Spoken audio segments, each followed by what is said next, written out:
Right on. Congratulations. Okay. Good for you guys. Speaking of which, here we go, Martha.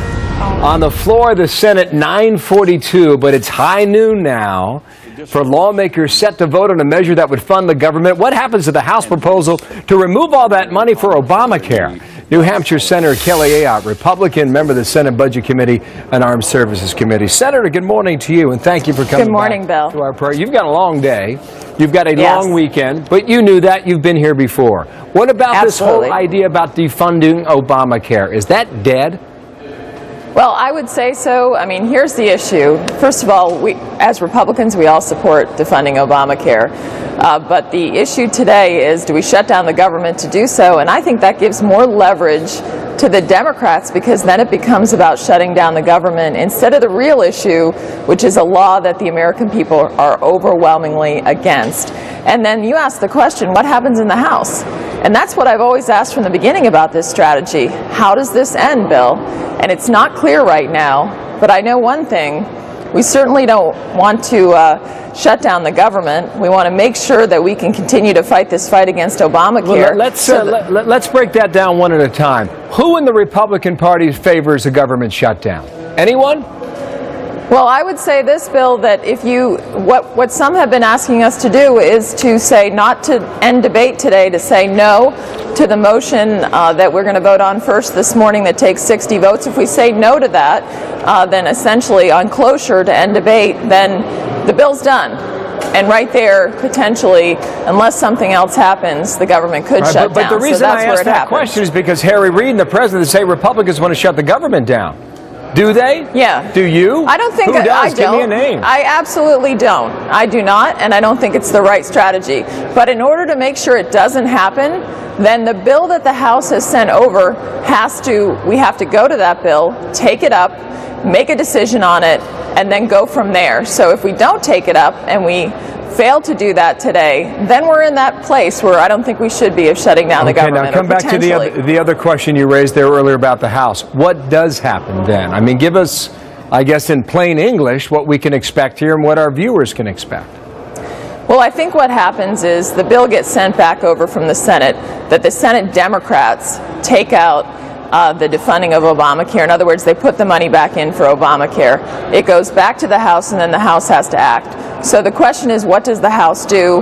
How does this end? Do they send something back to us, for example, a delay of Obamacare, of the individual mandate for a year? I would hope that the Senate Democrats would agree to that, because how is it fair to treat businesses differently than individuals? Yesterday, Joe Manchin came out from West Virginia, said he would support that. So that's one possibility. So you're saying we really don't know how this ends. It is possible. I apologize about the interruption. I'm just trying to work through this, a step at a time. That the individual mandate could be delayed for a year if you pull 4 or 5 Democrats to your side. Is that still a possibility? If we could get 4 or 5, I think it's still a possibility, but the Democrats have said no, they won't let that happen. But again, I don't know how they justify that position, given that the president's delayed the mandate for businesses. How should businesses be treated better than individuals? Because a lot of Republicans have suggested... I don't know how that ends. Right, a lot of Republicans have suggested that there are a lot of vulnerable Democrats up for re-election in red states next November. I mean, like a guy like Joe Manchin in West Virginia you mentioned, are there 4 or 5 others who could cross over, do you believe? They could, but the votes aren't there right now. They have not announced that they would do so, so we don't know what happens if it comes over with an individual delay and what the Senate Democrats would do on that. Senator Reid has said that they would actually vote against that, and then at that point we're still in what happens with the funding of the government. Okay. So again, at the end of the day, what I don't want is President Obama to get a pass on this. If it becomes about shutting down the government, let's see, we've already seen this law falling of its own weight. In my own state of New Hampshire, there's only going to be 1 insurer in the exchange, and 10 out of 26 hospitals will not be in that exchange. Premiums are going up, and I've heard it an earful from my constituents how they're not happy with this law.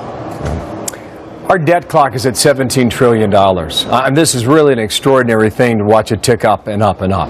16.9 officially right now for the debt clock. And there was a poll that came out from Bloomberg. How should the debt ceiling be viewed by Congress?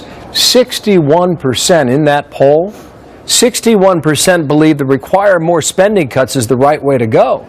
Right. And you said the other day in the Wall Street Journal, you said we're losing the forest for the trees here.